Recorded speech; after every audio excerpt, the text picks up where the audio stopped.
Okay, back again. The storage space ended up on the media card on my phone before I could finish this, but this is the board.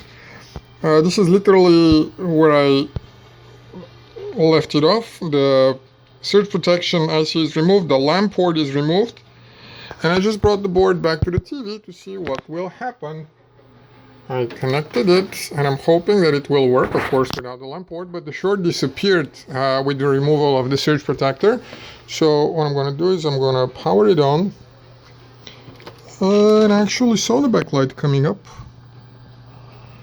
Let me see if there will be something.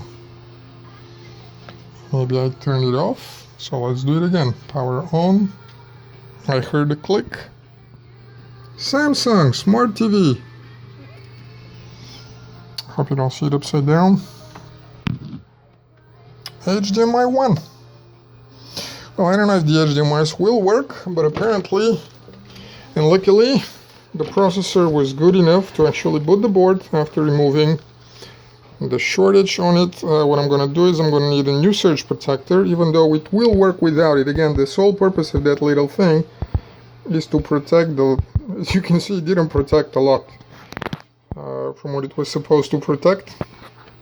But the data is actually going through. It doesn't pass data, it sits on top of the data that flows. Those are the wires. And just shorts in case there is a surge. I'm going to possibly need the same or new LAN port. Actually, testing that with LAN cable will be a challenge here, but we're going to fix it somehow, and that's it. I will conclude with that. From here on, it's a downhill trouble. From a older donor board, I will get what I need and make sure that the HDMIs and the LAN works, but I believe from here on there will be no problems. Thanks for watching, and best of luck with your repairs.